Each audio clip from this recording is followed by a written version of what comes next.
Саламатсыздарбы, урматтуу кыргыз журтум. Адаттагыдай эле ушу кудуреттүү улуу табылга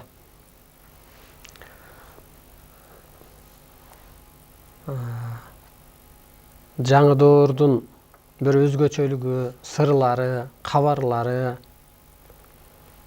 сунуш тапшырмалар. Ошол кайыптан нике буйрулат, кайыптан конок буйрулат, кайыптан өлүм буйрулат дегендей, кайып илиминин жардамы же касиети. Мына ошо кайыптан илим түштү. Кыргыз элинин жан дүйнөсү ааламга жарактуу жөнөкөй болгондуктан ошо кайыптан кыргыз элине байланыш илим берилди. Ошо сөз бир болжолу окуп өтөйүн. 21-кылымда теңирден түшкөн кайып илиминин касиети жана жардамы. Бул илимдин, ошо ааламдык сабак го. Ошо илимдин, сабактын касиети ар инсан чын дилден ийилип илим тереңине сүңгүп кирсе, өзүн өзү тейлесе, ошо эски сыпатын жойсо, пендечилик сыпатын, периштелик сыпатка калыптанса, каалаган максатына жетет, турмуш оңолот, ден соолугу жакшырат, жашоодон оордун табат, оомат тизгинин кармайт. Кудай колдоосуна ээ болот. Жардамы адам эмнеге жаратканын, ыйык милдетин, касиетиңди, табиатта оордуңду, ар кандай кыйнаган сурооңо илимден терең маанилүү жообун таап, өз эркиндигин, түш тартибин, аалам, адам, табиат сырларын чечүүгө, эки дүйнөдө кантип жашоо эрежесин эркин түшүнө алат. Көккө теңир бул адамдын өзүнүн түшүргөн илиминин буйругун аткаруу максатында адамзаттын аргасын кетирет, кырсыктырат. Ден соолугунан бирөөлөрдүн ишинен, бактысынан, бала чакасынан, аң сезиминен түшү бузулат, дилине салат, буюм жоготот, малы кырсыгат, пикир келишпестик, түрдүү табый кырсык, ичкилик ушундан. Бу да ичкилик да кырсыгы. Турмушунан, байлыгынан, ооматынан өңүн өтө суу көрсөтөт дегендей, кайыптан илим түштү. Кайыптан илим түшкөндөн кийин ааламдан, адам ааламдык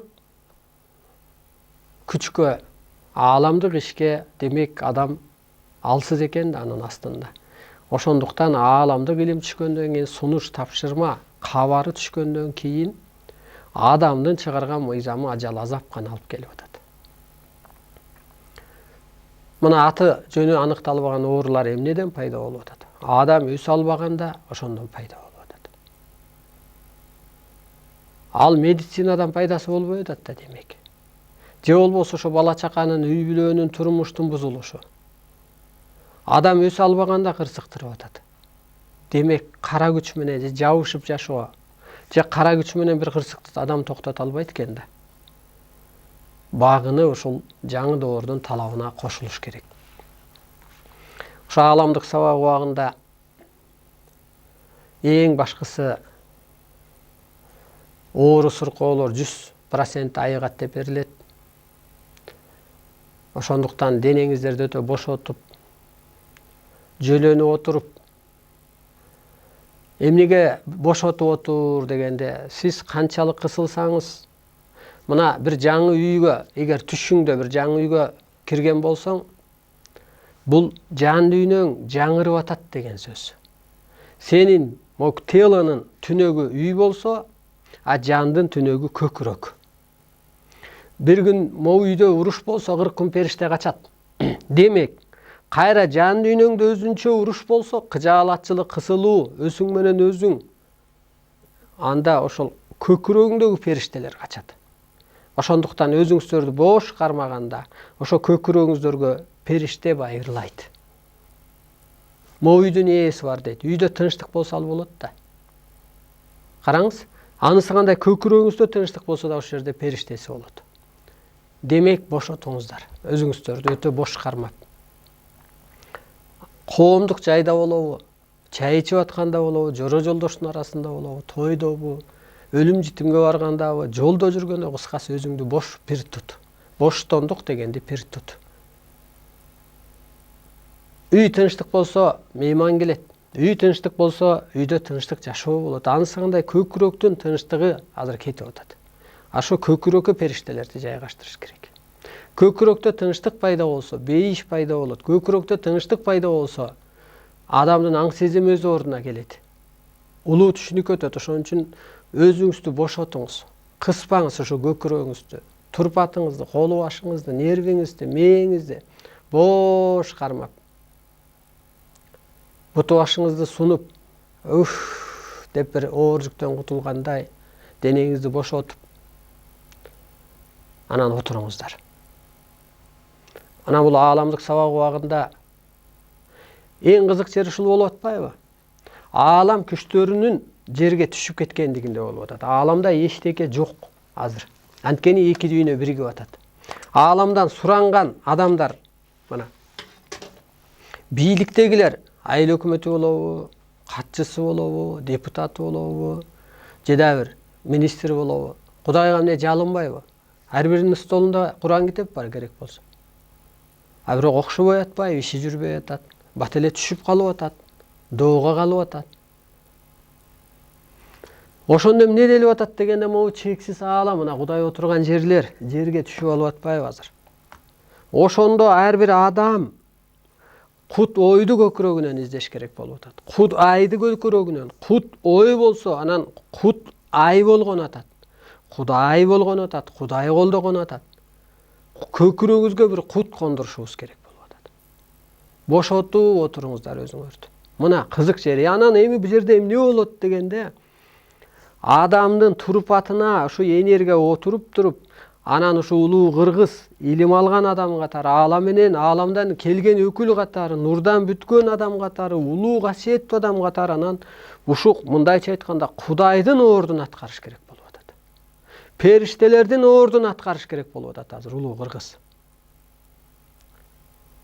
Мисалы, эн ата үйдө ынтымагы жок болсо, бала чакада каякта үйдө тынчтык болот, кайда бакыт болот? Анысыгандай эн ата катары биз ордубузга отурсак, ошол эн атанын аурасында баланы коргоп турчу, эн атада баланы коргоп турчу аура болот дегендей, аура эмне? Бул периштелик аура, улуулук аурага калыптансак, улуттар ошондо сакталып калган атат. Биздин тынчтыкка келсек, жан дүйнөбүз тынчыса, улуулукка, себеби ушу көзү тийиптир, сөзү тийиптир, табиятты тынчытып коюптур, жамгыр тилеп алыптыр дегендей эле, биз ушу ордубузга, улуулук сыпатка кыргыз журту калыптанганда, дүйнөдө бороон чапкын токтоп, кыргын кырсык токтогон атат. Ошого милдеткер болуп атабыз. Илгери улуу адамдар жаратып койгон батасы мененби, назары мененби, тилеги мененби, ою мененби, сөзү мененби, көзү мененби жарата билишкен. Ошол сыпатка отур. Асмандан сураган менен азыр эчтеке жок. Ал сен отуруп энергия жөнөтсөң, сен отуруп мээрим төксөң, көк асман ээси коштоп, колдоп, мөөр басып берген атат. Себеби азыр доордун талабы ошол. Пендечиликтен чык, периштеге айлан деген ошол. Ошондуктан мээрим төгүп чык, урматтуу улуу журтум. Мына, ушу мен периштелик сыпатка жеткен адам катары, пендечиликтен чыккан адам катары, ааламдык түшүнүккө жеткен адам катары, улуу түшүнүккө жеткен адам катары, мына мен сүйлөгөндө сизге энергия өтүп атат. Мээрим төгүп атам мен улутка, табиятка, адамзатка, дүйнөгө. Ошо мени көргөндөр анан пир тутуп, айыгып, туура түшүнүп аткан ошол. Ошондуктан өзүңүздөрдү бош кармаңыздар. Кана көкүрөктү тынчытыңызчы, могу үй тынчысын дегендей. Анан көкүрөк тынчыса, баягы бирөөнүн ичин оорутуп койдуң дейт го, ичи ооруган оокат буйрубайт го. Ансыгандай көкүрөктү тынчыса, көктөгү периштелер келип көкүрөгүңө жайгашкан атат. Өзүңүздөрдү бош кармап отуруңуздар. Бүгүнкү сабагыбыз ушул ажал менен адамзаттын акыретти кездешүүсү деген ошо ааламдан берилген. Мына арбайлардын укугу бар экен жан алып жан салууга. Эми динде да айтылат. Кудай ушинтип жан алгычты жөнөттү деп мисалга. Анысы кандай? Мына көпчүлүк менен иштешип жүрөбүз. Атам ооруп атты эле, энем ооруп атты, тилебостон калыптыр дейт. Тилебостон калган адам кайтпайт. Өзгөлөр укпаш үчүн ажал, ааламдагы керемет күчтөр, эми алардын да кызматы бардыр. Бирөө жан алса, бирөө жан салат дегендей. Келип, өзгөлөр укпас үчүн тилин бууп, анан суроо салат. Куттуу пенде мугуптур деп суроо салат экен. Эмнелерге жетиштиң? Мен кызматчы жаныңды алып, жан дүйнөңдү түгөнбөс дүйнөлөргө жиберүүгө. Мына жака жиберүүгө. Көкүрөктүн көрөңгөсүн текшерүүгө келдим. Акыр еттик жоюлбас багытууңду тартуулоого. Таныңды табиятка бекитүүгө келдим. Даяр болсоң сырдашалы. Жан дүйнөң менен биргелешип бийик жашоого кетели. Ачып бер. Эмнең даяр, эмнең кем, кел эми сынашалы деп андан кийин анан ушу 20 суроосу бар. Биринчи, адам экендигиңди кантип мага баяндайсың? Келиңиздер изилденели. Адамбызбы же пендебизби? Адамдык сыпат барбы? Ажалдан суроодо. Экинчи, пенделерди кечирдиңби? Жан дүйнөсү жарды адамды кечир. Үчүнчү, ак караны сыноосун сездиңби? Барчылыкты, жокчулукту, ооруну, ооматты, улуулукту, уурулукту дегендей. Түшүң менен түгөтө иштедиңби? Караңызчы, түш менен иштеш керек. Себеби булар түштөн ишарат берип атат. Эскертип атат, багыт берип атат. Уруктардын кереметин сездиңби? Арбайлардын. Мына ата жолунда арбайлардын кереметин көрсөтүп атат го. Канча адамга кеңеш берип оңдодуң? Мына кеңеш берип оңдоп атабыз. Кудай эмнеге жаратты адамды? Кул кылып жараткан жок. Жерге Кудай кылып жаратты адамды. Мына жердин Кудайы бузса дагы, урса дагы, курса дагы. Мына адам. Ким андан башка? Жандыктын күчтүүсү ким? Адам. Анан ошол мен жараткан жарандарды улап бер деди. Улутуна, жынысына карабай. Ула, сактап бер деп атат. Өйдөлөт, мына ушу биз кызмат кылып аткан кызмат. Жаратылыш жараткан жан дүйнөсүн көркөм чыгарбаса, аны да сактап улап бер деп жаратты. Ошо парзыңды аткардыңбы? Көкө теңирдин теңдигин билдиңби? Теңир тең. Жаманчылык кылсаң жамандык аласың, жакшылык кылсаң жакшылыгын аласың. Кимди кемсинтип көңүлүн ооруттуң? Кимди кемсинттиң? Көңүлүн ооруттуң. Табият менен сырдаштыңбы? Майыптарга сыйындыңбы? Балдарыңа эки дүйнө ордун окуттуңбу? Пендечилик жашоо акыретке жараксыз экенин жарыяладыңбы? Мына, могу пендечилик жашоо акыретке жараксыз. Аяка эмне кетет? Жан кетет, шырдагың кетпейт.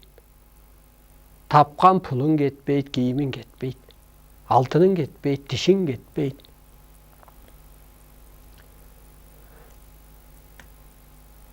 Балдарыңа эки дүйнө ордун окуттуңбу? Балдарга кантип окутабыз эгер өзүбүз билбей атсак? Эки дүйнө бар экенин билбесек, биз көрүнгөн эле дүйнөнү жерде эле элестете берсек. Майыптарга сыйындыңбы? Майып да жөн эмес экен да. Жөн адам өзү майып болбойт. Майыптын мисалы мына Ванганын көзү көрбөгөнү менен көкүрөк көз иштеп атпайбы? Демек бир өзгөчөлүгү бар. Кинодо көрсөтүп атат го, көзү көрбөгөн адам бир кыз бала, бир эркек бала лестницадан чуркап өтүп, кайсы үйгө, кайсы квартирага киргенин сезип атат. Көкүрөк көз иштеп атат.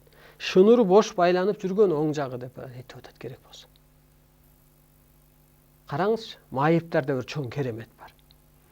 Табият менен сырдаштыңбы? Сырдашкан жокпуз да биз. Жаның ааламга тан, тыылың жерге таандык экенин билдиңби?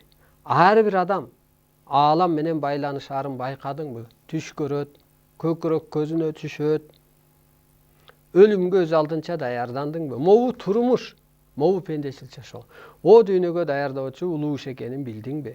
Куру тилек Куран окуп, намаз окуп жарата албаганыңды сездиңби? Жарата алган жоксуң. Сен сурана бердиң, тилене бердиң, бирок жарата алган жоксуң. Өзүңдү жараткан жоксуң керек болсо. Өзүңдүн эскичилигиңди кырка алган жоксуң. Өзүңдүн ушул улуулукка өтө алган жоксуң. Ошо куру тилек намазың менен, Кураның менен. Өзүңдү өзүң тарбиялай албадың. Жаратуучулук. Өзүңдү өзүң жарата алган жоксуң. Мен улуумун деп, менде улуу маданият бар дей алган жоксуң. Анан эмне деп атат? Жан дүйнөң толбосо, жан дүйнө толуш керек. Бул дүйнө эмне дегенде жан дүйнөнү өстүрүүчү дүйнө. Көз бар, кол бар, ушу дагы бир мүмкүнчүлүк берген. Жан дүйнөсөң толбосо, бул тозок жашоого кайра келгениңди билдиңби? Могу жашоо өзү тозок экен. Чын эле мына мүнөт сайын, саат сайын кыжаалатчылык, кысылуу тозок да. Түрмөнү коюп туралычы. Кызгануу, уйкуң жоюлду, эртең башка маселе, түштөн кийин башка маселе, только тозок. А бул боштондук жомок экен.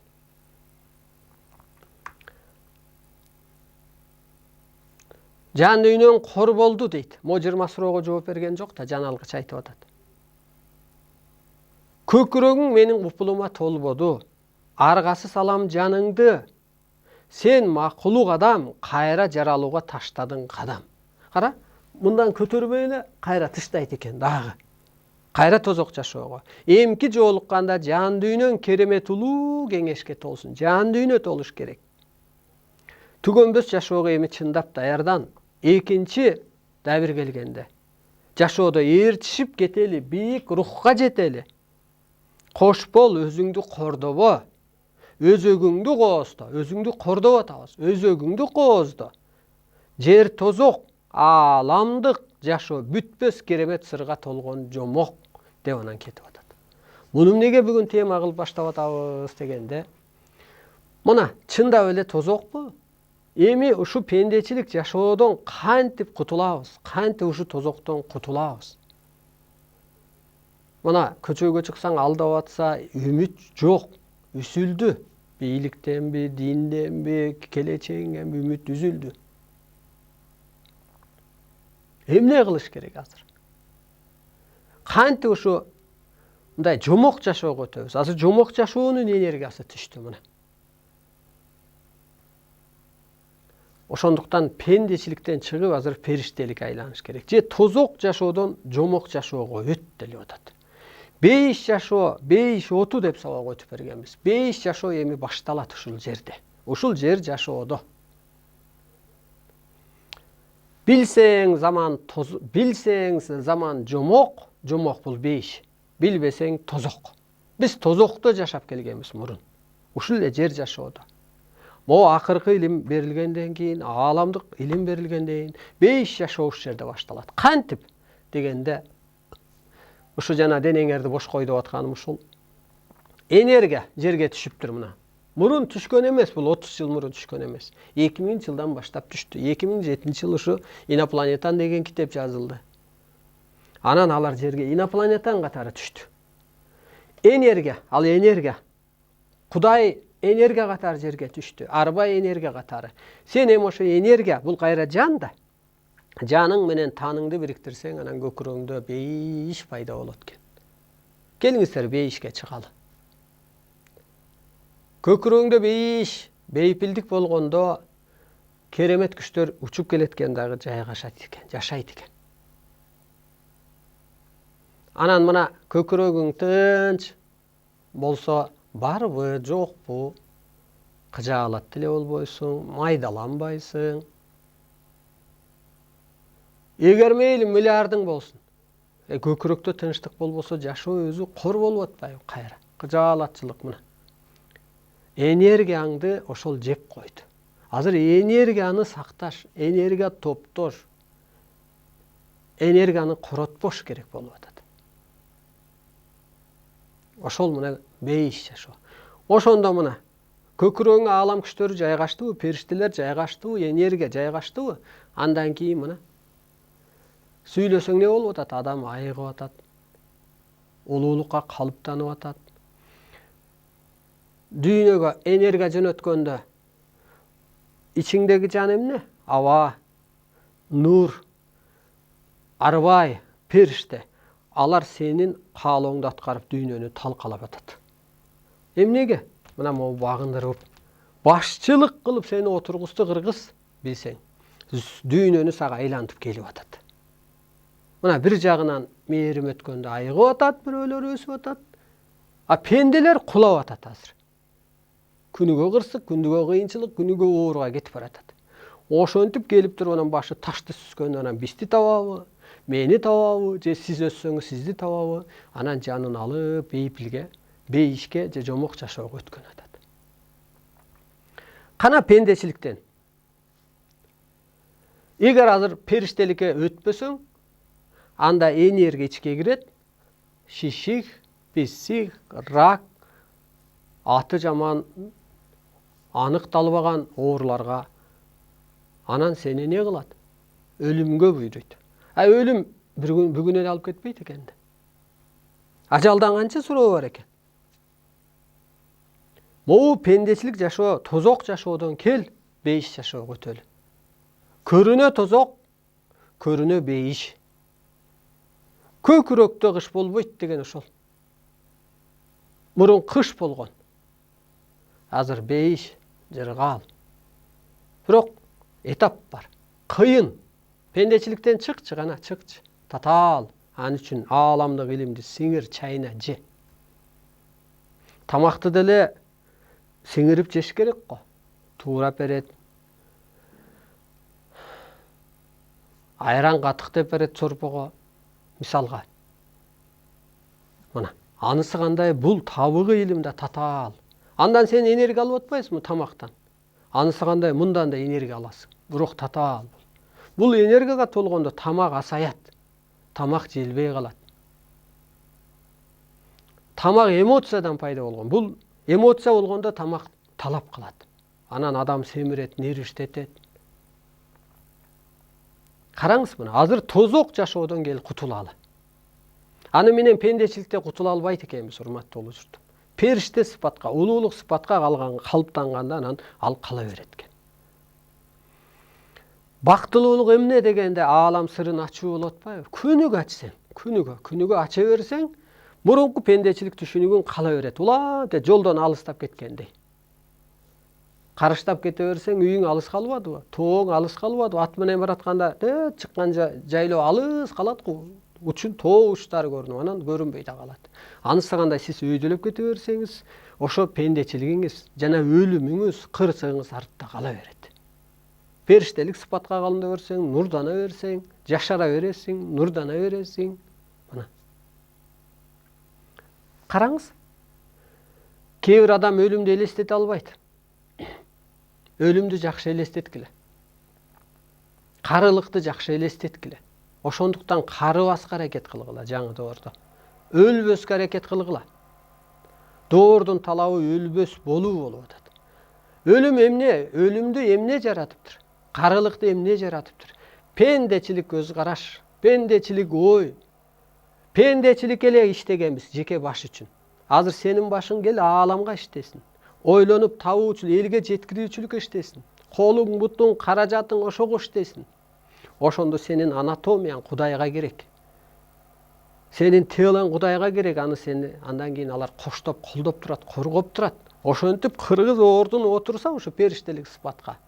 Ошондо кыргыз нурга айланат. Улут эмес, аны адам катары көрбөй калат. Мына мени адам катары көрөсүзбү? Адамдан ушунча энергия өтөбү? Жок. Бул пендеден ушунча энергия өтөбү? Жок. Бул периштелик сыпатка жеткен адам. Демек пендеде улут деген ат болот да, периштеде нур деген гана ат болот да. Энергия, нур, бир улуу күч, улуу эл деген гана. Улуулардан батала жүр дейт го. Кемпирден же эркектен деп айтылбайт да, улуулардан бата ала жүр деп коет. Улуулардан бата алдым деп коет. Улуулук сыпатта. Демек кемпир, чал дегени өчүп калды да. Улуу деген гана калды. Анысы кандай? Кыргызда улуулук отурса, анан дүйнө эли, бул улут эмес, бул улуу күч деп келет. Келиш керек.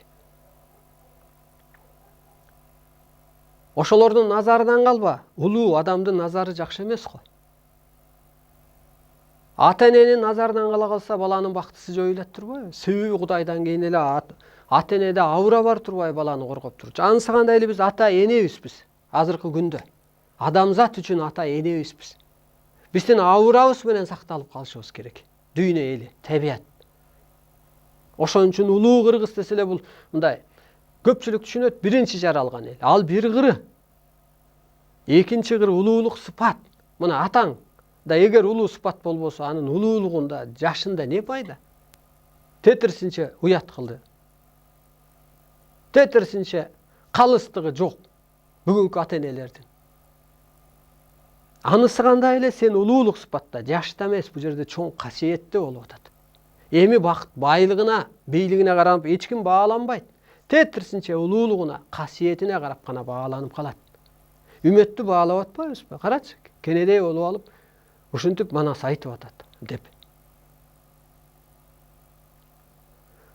Мына урматтуу улуу журтум, ошентип азыр ажалдан кутулалы, өлүмдөн кутулалы, өлүмгө шашпайлы, тетирсинче өлүмдүн жолун таптык, эми кутулалы. Кутулуш үчүн периштеликке айланыш керек, пендечиликтен чыгыш керек. Мына бүгүнкү күндө эмне кем дегенде мамлекетте идеология кем. Идеология жок. Илгери Союз убагында идеология деген бир бөлүм башчылары болгон кадимкидей эле. Азыр жок ал идеология деген. Идеология болбогондон кийин адамда өсүү жок. Биз кыргыздын идеологиясын беришибиз керек. Ошо идеология боюнча кыргызды дагы сүрөттөп өтөйүн. Мына пенде эмес экенин далилдеп берейин. Улуу кыргыз идеологиясы ким дегенде же ошо кайсы сыпатты көтөрүп жүрөт? Бул эр жүрөк, көсөм, эч нерседен кайтпаган, жашоону жалпыраштырып караган шайык адам. Мына караңыз. Барбы ошо сыпат сизде? Эр жүрөк, көсөм, көрбөй туруп көргөн, эч нерседен кайтпаган, эски пендечиликтен жашоону жалпыраштырып караган шайык адам. Улуу кыргыз ырым-жырымды пир туткан. Отко, сууга, ташка, табият менен сырдашкан, иштешкен, касиеттин иштетип, өзүн ишенип жашайт. Бизде өзүбүзгө ишенич. Азыр жаңы доордо эмне кылыш керек делгенде, боштондукка чыгыш керек. Биз ошо көрпендечилик да бул рамка. Байлыкка байланып алуу да бул өзү рамка. Өзүбүзгө ишене албай атабыз. Өзүбүздөгү кереметти иштете албай атабыз. Өзүбүздөгү касиетти иштете албай атабыз. Кайра эле мына улуу кишилер улуу турбайбы? Булар керемет жан алып, жан салып коет турбайбы? Булар тагдыр буйруп коет турбайбы? Булар байланыш, жайсаң ата, адам ата ушул жактан берип атпайбы? Манас ата деген мисалга бүгүнкү күндөгү китептин баары. Демек сен азыр өссөң, ошол улуу күчтөй сыпатка ээ болгон атасың. Ата жолундагы, ата жолу жакшы. Ата жолу деген эмне? Ошо арбайдай жолго түш деп атат. Бирок а жерде өзүнө иштетүү, ишенүү, периштелик сыпатка калыптануу, касиет иштетүү деген жок. Кайра барып эле намаз оку, кайра барып эле асманды карап болуп калып атат. Азыркы талап көк асмандын талабы. Ушулар биздин орунга отур деп атат. Кыргызды жана адамзатты. Ушул орунга отур дагы ошо багыт бер деп атат. Бата бер. Дүйнө тегеренсин, тегизделсин, келсин деп атат. Актар калсын. Ичип жегендер кыйрап, кырсыгып, элдин артына түшсүн деп атат. Мына ошондо улуу адамдар отуруп соттошконбу? Тескегенби? Келининен деле бусугусу чыккан, кемтигинен да чыккан, кемпиринен да чыккан, тентеги да чыккан, тескегип коюшкан да. Уяткар батагы берип коюшкан. Анысы кандай эле биз да азыр соттошубуз керек. Батыш элин соттогула дейт. Эмнеге дегенде табигый жолдон чыгып кетти. Эркеги эркек алып үйлөнүп атса, аялы аялга тийип атса, жеренебизди касып атса, кор кылып атса, байлык бийликке байлап атса, табигый жолдон адамды адаштырып атпайбы? Мына ошо боштондук деген эң биринчи маселе. Эми адамзат ушу боштондук үчүн өзү күрөшөт. Эгер боштондук болбосо сизде касиет иштебейт, касиет жайгашпайт. Ошон үчүн боштондукка чыгыңыз. Боштондук ошо көр пендечиликтен чык. 40 аздыр көптүр 40. Мына жаны өлүп кеткенден кийин асманга кеткенден кийин жерден кутулуп атпайбы? Калды го, бала чагаң өз күнүн көрүп атат. Мисалга тапканыңды бирөөлөр тытып же жоюлуп жок болуп атат. Жан боштондукка чыгып кетип атат. Бул эми болуп өткөн иш бирөөнүн сөзүнөн, бирөөнүн жашоосунан сабак ал дегендей, биздин ошо ат башта терек суу деген айылда бир келин бастырма деп коебуз биз, кой баккан, мындай камай калган жерлерге. Ушу суроо кабыл албай туралы майда суроону бересиздер. Капа болбой, сөзүбүздү улайлы. Көрөрмандар, суроо жок, суроого жооп жок. Телефон номер берейин, ошого байланышсаңар туура болот. Мына, ошол келин чуркап кирет имиш бастырмага. Кайра баласы ыйласа үйгө чуркап кирет имиш. Кайра бастырмага. Анын кайненеси ушу бир улуу дейбизби, бир нерсени укканбы, байкаганбы адам менен бир эчкини муунтай салыптыр да. Эчкини муунта салса эле аны баягы келин ыйлабыптыр. Апа, рас кылбадыңбы? Мени өл деп, же ушул жака деп ушундай бир көкүрөгүнөнбү? Ушинтип атсам балам ыйлап, баламды кыя албай аттым эле деп. Көрдүңүзбү? Жан боштондукка чыгып кетпей, кете албай, жердеги баланы кыя албай аткан. Ошондо кыргыз бекеринен айтпайт. Жакшы мал жанга арачы депчи. Караңызчы, жакшы мал жанга арачы болуп кетти. Анысы кандай эле? Азыр биз периштелик сыпатка өтүш үчүн ошо көз караш пендечилик байлап коюп атат. Жана баласына кайра чуркап киргендей. Боштондукка чыга албай. Мына, чык. Сага ошол көрө окат, көр тряпка, көр көз караш, көр пендечилик эмне кылды? Сени ажалга гана тартып атат. Сени тозокко тартып атат. Бейишке чыгарбай эле бүгүнкү күндө. Чык. Жүргөн иш жүрөт. Болгон иш болот. Мына Бүймәрем апа нурданып кетет экен. Нурданып эртең Америкага барса, а жерде бир керек болсо, бир кыргыз же сиз мисалы эртең бир жомоктоштуруп айталычы. Керек болсо үйдө керекпи, жокпу? А $2000 шуба оор болуп калбайбы сен нурданганга? Караңызчы мына. Анысы кандай? Ошол көр пендечиликтен чык. Пендечиликтен чыксаң анан периштеликке калыптанган атасың. Энергияңды эмне жеп коет десе, ошо эски түшүнүк. Керек болсо ашык оокат да жейт. Мына мен тагдырымды тапшырдым Кудайга. Токтогон жер токтоп турсун. Кудай берген. Азыр эми оокатты алып койсо ага башыма оорутпайлы коеюнчу. Мен биринчи ааламдык ишимди алып кетейинчи. Элимди өстүрүп алайынчы. Ушу периштелик энергиям ааламда иштеки болбосо, адамзатка азыр күн түшсө, кыргыз дүйнөнү ушу ою менен, көзү менен, анатомиясы менен башкарыш керек болсо, ошону иштесинчи. Ошол бийлигим жүрсүнчү. Ошол байлыгым, ошондо нурдан байлык топто деп берилет. Нурдан мен нурданып атам. Мен нур менен тамактанып атам. Мен нурдан байлык топтоп атам. Мен нур менен бийлик кылып атам. Мен нурдан баары пайда болот, нурдан баарын жасаса болот деп жашаш керек адам. Мына, нурдан байлансаң, нур аалам күчтөрүнөн сен байысаң, ичиң толтура. Алар бийлик жүргүзүп берип атпайбы? Андан кийин сага пул байдын не кереги бар? Ак үйдөгү бийликтин не кереги бар? Аны кыйратып атпайбызбы биз? Тетирсинче пендечилик жагын өчүрүп эчтеке окшобой. Мына, арбайлар күчтүү экен, алар погоданы бустубу? А кол менен иштеген тес менен кес жарылып атпайбы? Айбири ачылып жеген ичкендерин бүгүн тес келип атпайбы? Караңызчы, арбайлар кантип ачат. Тес өзү энергияда, кес өзү энергияда, мындайча айтканда. Энергия бул, электроэнергия дегендей эле. Ааламдык энергияга ал төп келбей атпайбы? Ошон үчүн келиңиздер нурдан ал. Нурдан ал десе эле жүз эмес. Нурданганда могулар келип жайгашсын. Алар жайгашсын, сен периштеге айлан. Турпатың эле периштеге айлансын. Ошондо жана могу мусулмандардын бир кыр айтканы туура да. Кудай такта отурат, анан жаратат дегендей. Анысы кандай? Кудай эми бир корпус катары элестеткенде көзү менен жаратабы, ою менен жаратабы, мээрими менен жаратабы, же кыжаалат болуп соттойбу? Ошо сыяктуу эле кайра адамды элестетиш керек жаңы доордо. Мына сен улуу кыргызсың. Сенин көзүң жаратып атпайбы? Мына менин сөзүм жаратып атпайбы? А сөз эмнеден чыгат? Ойдон чыгып атпайбы? Демек ойдо иштесе ошо клетка. Демек анатомия, астрологиянын ордун аткарып калып атпайбы барып. Ошондо аалам тоодо, ала тоонун аты аалам тоо экен да. Так берилет, ошо аалам тоодо бир убакта кудайлар жашаптыр дейт. Ал эмне дегенде жаратуучу ошо кудай сыпаттагы кыргыздар жашаган экен. Батасы менен иш бүткөн экен, назары менен. Кыргыз бийгөй айтып бийлик кылып коет дейт да мына. Бийгөй айтылса эле, бул бийик, улуулук. Ошол иш иштелет. Ошондуктан президент министрден назначить этсе дагы укук берет, право берет, кама дейт, тегиз карма дейт. Муну менен дагы кыргызга кудай ошо министрдей карма, тегизде, тегерет, сабагыңды бер, өстүр деп ошондой укук берди.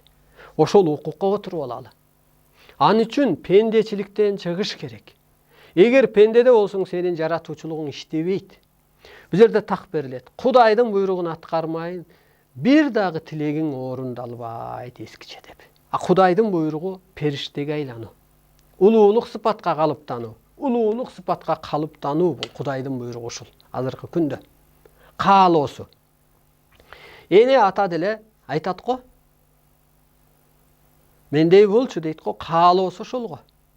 Мен ордумду басчы, мени боштондукка чыгарчы деп атат.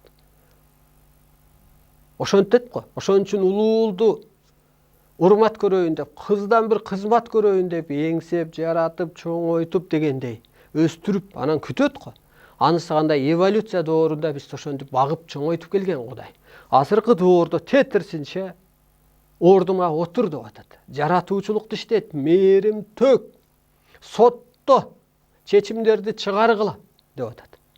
Табиатка мээрим төккүлө, улуттарды тарбиялагыла, улуулукка калыптандыргыла деп. Ан үчүн адам боштондукка чыгыш керек. Дүйнө эле азыр боштондук издеп атат, бирок билбей атат. Эмнеге каалап атканын. Баардык жерде эле митинг, баардык жерде эле кыргын сүргүн, адам боштондугун иштеп атат. Адам бир башка дүйнөнү издеп атат, адамзат. Бирок таппай атат. Анын коду жалгыз булагы, табыгы илим биз, сиздер. Булак болуп отуруп анан дарыя кетет го. Сиз да бир булак болуп бериңиз. Мен бир булак болсом, сиз да бир булак болуңуз. Анан бир суу кетсин, дарыя кетсин. Ошону улуттарга жетсин. Ошону бир ичсин, тазалансын, мындайча айтканда. Кайра баягы көптүн тилеги тоону жылдырат деп коет кыргызда. Тилеги, энергиясы, келиңиздер, улуулук өтүп биздин энергиябыз тоону жылдырсын. Боштондукка чыгуу. Жан дүйнөнүн боштондугу бул чыныгы бейиш. Жан дүйнөңөрдү тынчытсаңар анан бейиш көрүнөт. Урматтуу мусулмандар, бейишти силер көрдөн издебегиле. Өлүмдөн кийин бейиш болот деген бул чындык. Өлүп тирил. Эски психологияңды өлтүр. Азыр ар бир адам удар болот. Себеби улуулукка өтүп аткан кезде удар болуп турат. Баягы таканы деле көрүп калдык эми, кылыч жасаганын көргөн жокпуз. Isытып, сууга салып, мисалга аттын такасын. Бышык болсун деп. Анысы кандай сизди улуулукка, периштеге айланып атса анан пенде айлана албайт. Анан удар болгондон көтөрүмдүү болот ал. Кайраттуу болот, кайтпас болот. Эне деле жөн эле туруп эне болуп калбайт да чоң эне. Далайды көрүп туруп, башы бышып келип анан кийин көтөрүмдүү, мээримдүү, жаратуучу батасы менен. Анысы кандай эле эне сыпатка калыптан. Же болбосо мындай салыштырмалуу айталы. Генетика деген түшүнүк бар. Мисалы мына Дунгандар кайдан жаралган? Атасы араб, энеси Кытай. Кытайча сүйлөйт. Түспөлү Кытай. Окуган Кураны, титкен дини араб болгону менен. А генетикасы Кытайдыкы күчтүү турбайбы? Генетика энеси күчтүү турбайбы? Анысы кандай? Биз да эне сыпатка өтсөк анан генибиз жетилет. Ошондо энергиябыз болот. Эркек сыпатта жүрө берсек болбойт. Ал кызыл кандуулук, тетринче кызыл кандуулук эмне алып келет? Оору, рак, шишик, инсульт, инфаркт алып келет. Эне сыпатка өт. Ошондо гениң жетилет, генетика. А кыргызда ошондо кимден жаралыптыр? 40 үр кыздан жаралган дейт. Ошон үчүн 40 периште, 40 кыз, ошол кыргыз деген ат 40 кыз 40 ангел. Бул пенде эмес кыргыз, периште. Ошо периштелик сыпатка калыптан. Алланы бирөөлөр элестетет да, бул эркек дегенчи. Жок, эне сыпатта. Себеби мээримдүү, жаратуучу, кечиримдүү. Эркек сыпатта болсо соттойбойбу, согуш чыгарбайбы. Анысы кандай дагы, сиз да ошо энеңиз жетилген кезде анан периштеге айланат. Ошондо сыйкырыңыз иштейт. Ошондо сыпат пайда болот. Ошондо улуулук калыптанат. Энеге баягы энеден кийин төркүн жок деп коет го кыргызда. Караңызчы. Эрден кийин урмат жок дейт. Эрде энерге бар да, эр болгон үчүн сени ага тууганың сыйлайт. Энерге бар. Мына ошентип урматтуу улуу журтум, азыр боштондук үчүн күрөшөт адамзат. Күрөшүп атат, билбей атат. Азыр адам сен боштондукка чыкпасаң болбойт. Бу жерде так берилет. Кыргыз эми боштондук үчүн, адамзат боштондук үчүн күрөшөт, бийликти өздөрү жоёт дейт. Анан бул чындыкпы деп ойлонсоң, рамкага салып коюп атпайбы бийликчи? Эски түшүнүк менен. Көр пендечилик өзү рамка. Көр пендечилик, көз караш, пендечилик түшүнүк өзү рамка. Өспөйсүң анда сен. Кайра эле ошо түшүнүккө түшө бересиң. Ал бир кайталанма эле жашоо, бир комнатыңа кирип эле бир үйдө жашай бергендей. Ал чарчама жашоо, ал бүттү. Ажалдан кутулуу үчүн бүгүнкү күндө мына ошол периштеликке айланыш керек. Кырсыктан кутулуу үчүн бала чакаңанбы, мал пулуңанбы, периштеликке айлануу керек. Аны үчүн азыр өлүп кутуласың же өсүп кутуласың дейт. Өлөйүн десең өлө аябай көп сыры бар турбайбы? Көп суроосу бар турбайбы? Өлүш да өзү татаал турбайбы? Кана өлүп кеткен адамдар өлбөй эле ара жолдо болуп атат го, ооруп, сырыкап, кырсыгып, кыйынчылык болуп, аны ошо кезде өлөйүн десе дагы эрки жетпейт, же өлүм албайт. Себеби ааламда айтып атат, өлбөгүлө деп атат да. Жаныңар менен таныңарды бириктиргиле деп. Демек, ал өлбө десе, өлүмдүн алышы да кыйын турбайбы? Өлүм алса да кайра тозок жашоого жаратып коет турбайбы? Сен канча адамга кеңеш берип оңдодуң деп атпайбы? Антип оңдой албасаң, кайра эле тозок жашоого таштап коет турат. Ошон үчүн тозок жашоо көрдө эмес, тозок жашоо ушу. Өлүмдөн кийин кайра тозок бар. Эгер өсө албасаң, эгер өсүп кетсең, жайсаң атадай анан ааламда бийлик кылып каласың. Арыбайлар бийлик кылып атат го бүгүнкү күндө. Бул жерде так бар. Ким кызматта десе, адамзатты ким тейлейт дегенде, Алладан кийинки, Алла мына могу чексиздикте болсо, андан кийинки ата тег арбайлар көзөмөлдө кызматта деп берилет. Жаның кайда барат эртең? Кайра эле ушул жакка барат. Эмне деп жооп бересиң ата тег арбайыңа? Мына урматтуу улуу журтум. Келиңиздер, өлүп кутулалы десек дагы бул тозоктон кыйын экен. Демек өсүп кутулалы. Өсүү бул эмне? Периштелик сыпатка өт. Бала деле өсөт го. Күн керек, мезгил керек, жыл керек. Сиз өскөнгө да мына табыгы илим керек. Кудайга таарынычтын кереги жок, баарын берди. Өсүүнүн жолун, өзгөрүүнүн жолун, калыптануунун жолун, касиет иштетүүнүн жолун берди. Сыйкыр кереметке жетүүнүн, периштелик сыпатка отуруунун, могу жандап келип ичке киргизип нурдануунун жолун берди. Жашаруунун жолун берди. Өлбөстүктүн жолун берди. Дагы не керек? Кудайдан биз эмне сураганбыз? Өлбөстүк сурагандырбыз. Ден соолук сурагандырбыз. Каражат сурагандырбыз. Берет. Каражат касиетиң болсо гана берет. Сен биринчи касиет сурачы. Бир сыпат сурачы. Алар сразу берет. Анткени ошо сыпатка калыптандыра албай атат. Касиетке калыптандыра албай атат. Биз тетрисче каражат сурап атпайбызбы? Каражатты эмнеге бербей атат дегенде, каражат сени пенде кылып салып атпайбы? Пендеге айлантып салып атпайбы? Бийлик да бербейт. Себеби бийлик сени дагы анда эмеш бетер көр пендечиликке алып барып салат. Эмнеге кыргыздардын көбү динге кирбей атат? Дин да сени андан бешбетер рамкага алып барып салат. Ошон үчүн сактап туруп атат. Эгер сенин азыр ишиң жүрбөй атса кубан. Сен анткени ошол дагы бир жана баласын тыштап кете албаган келиндей болуп байланып калмаксың да, пендечиликтен чыга албай, периштеликке өтө албай. Бунун үчүн өтө чоң эрк керек. Жыйыштырып сал, эл дей берет. Дегендер ким? Жан дүйнөсү жардылар. Элдин деңгээли ошол. Көпчүлүк элдин деңгээли азыр жанагы жындыканадан эле кичине эле өйдөрөөк. Капа болбосун. Көпчүлүк адамдык. Эмнеге жаралганын билбесе, табият кызматын билбесе, жөн эле күн өткөрүп жүрө берсе, бул кандай анан?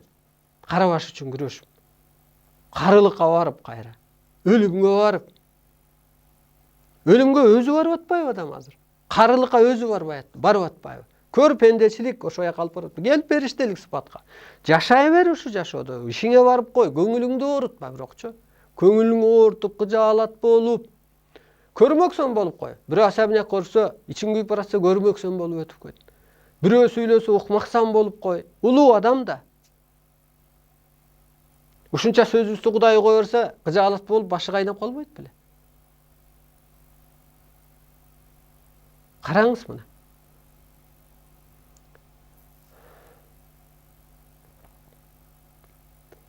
Ататек арбайлардын кызматы ошон үчүн арбакты сыйла, Кудай арбакка койдум, Кудай арбак жазаласын дегенден бийик каргыш эчтеке жок. Алладан мурун сизге арбай жакын. Атам жакынбы? Же айыл өкмөтү жакынбы мага? Атам жакын. Же чоң атам жакынбы? Же Алла жакынбы? Атам жакын да. Анысы кандай сага арбай жакын. Көзөмөлдө кызматта силер жок десеңер күйүп аласыңар. Арбайга таазим этип Куран окуткула. Арбайга таазим этип жыт чыгаргыла. Арбайды аябай баалагыла. Бир баатыр, бир улутту коргоп коюп аткан го.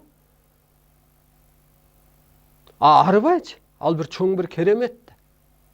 Азыр кайра Манас жаралды деп түшүнсөңүздөр болот. Бүгүнкү күндө. Манас кыргыздын башына күн түшкөндө жаралган го. Көктүн буйругу менен кыргызды бириктирип. Манас аяганбы? Басып алгандарды талкалаган го. Чындыкты алып келген го, тегиздикти алып келген го, калыстык менен иште. Аны эмне дегенде касиет колдоп берген. Ал кезде кара күч менен, кылыч, найза, ак кула менен болгон. Азыр арстан алай жаралды. Анын тегерегиндер жаралды. Ар бир адам, ар бир кыргыз Манас деп берилет бу жерде. Эмне менен азыр талкалап берет дүйнөнү? Тегеретип келет. Касиети менен гана. Кара күчүн, кылыч, найза менен эмес. Керемет куралы, от, суу, таш, арбай, мазар ээлери менен тегеретип келет. Кыргыздын 4 керемет куралы ошолор болуп атпайбы? Бизде оружие жок, бизде доллар жок, бизде чоң саясат жок, баса койчу нефти жок. Тетирсинче ошо нефтинин жер эненин кем байлыгы Кыргызга жана Орто Азия элине гана тиешелүү экен. Жер энени ээси биз болуп атпайбызбы? Жер энени жаратып эгиз кылып Кыргызды жаратты.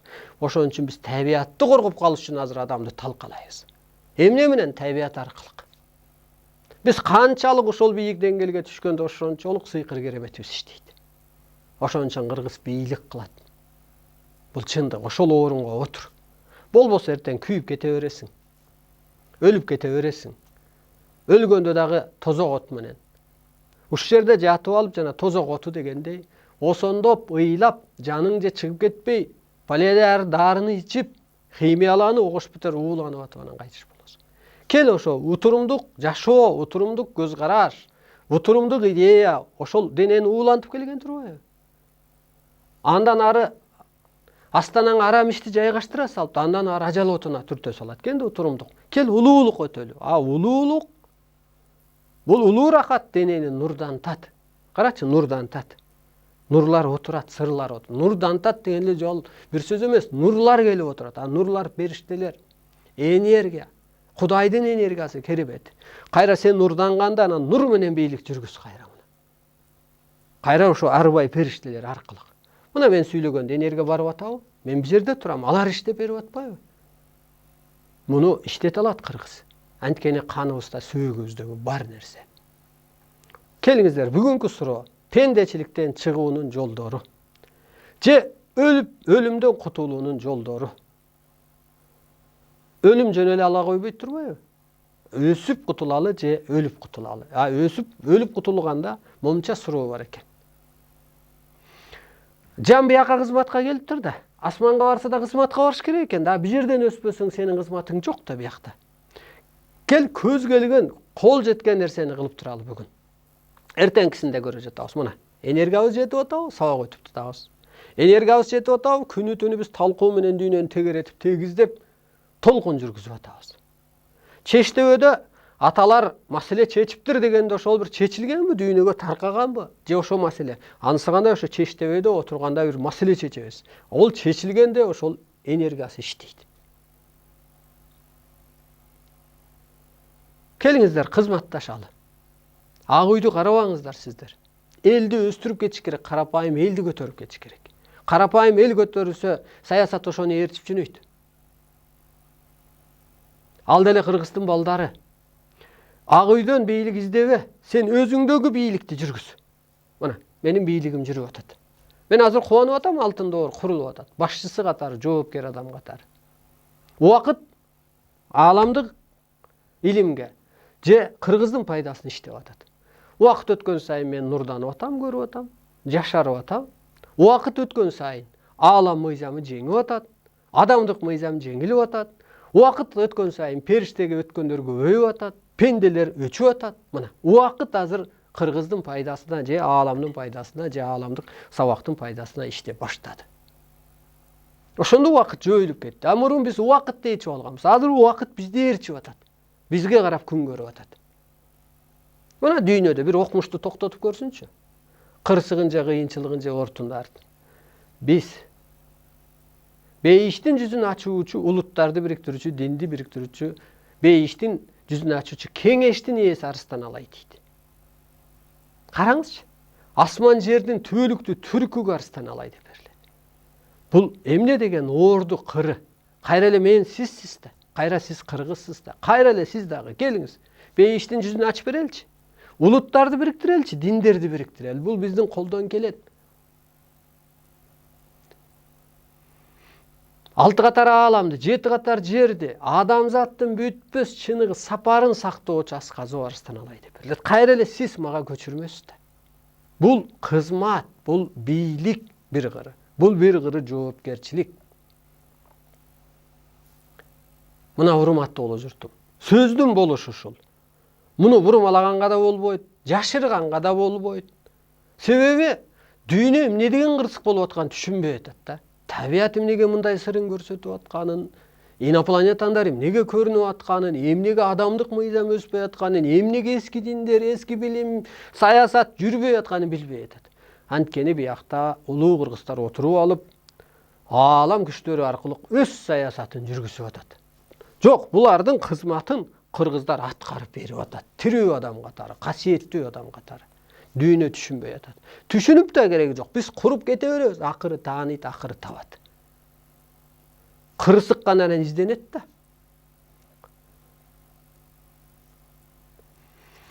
Ошондуктан биз сотпуз. Калыс адам соттойбу? Жаман айтпай, жакшы жок дейби? Ансыгандай ошол кызматыңарга отургула. Асманды карабагыла. Тетирсинче өзүңөрдөгү керемет күчтү иштеткиле. 1 саат убакыт аз. Мен от алгыча эле бир канча убакыт керек.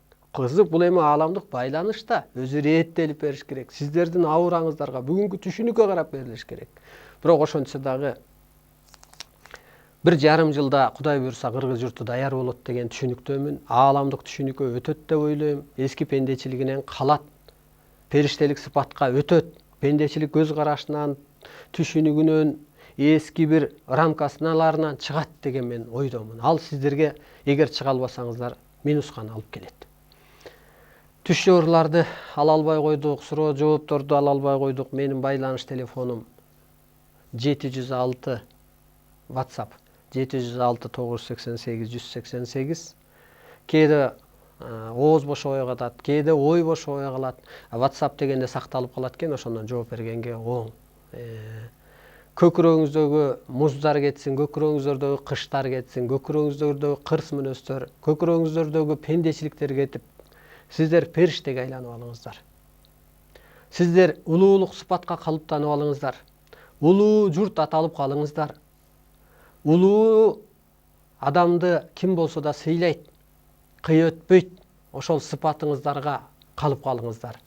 Улуу күчтөрдүн, улуу Кудайдын бир берген ишеничине ыраазы бололу. Сыйкыр кереметине ыраазы бололу. Ошого бир калыптанып калалы. Ушу эскичилигиңер, пендечилигиңиздер, ошо көз карашыңыздар артта калып, ошо периштелик сыпатка калыптанып алыңыздар. Анан YouTube'да Арыстан Алай Кут деп бар эле, бул жерде да бир бошоп кеткен бала, аны дагы бир жаап, ага да бир пул керек экен, ал акча түшөт экен да канча просмотр болсо. Анан кайра Арыстан Алай Кут деп жаңыча ачтык, ошо кийинкисине кирип көрсөңүздөр, бул передачалар уланып барайтат. Энергия алып туруңуздар, энергия ошо менен калыптанат, өзүңүздөрдү бош алып, ушу күнгө, ушул мезгилге, ушул заманга жаралып калганыңыздарга кубанып, ушу дүйнөнү бийлеп каларыңыздарды, ошондо ушул бир ырыскыны карманып каларыңыздарга эмитен даярданыңыздар. Эмки берүүдө көрүшкөнчө сак саламатта туруңуздар.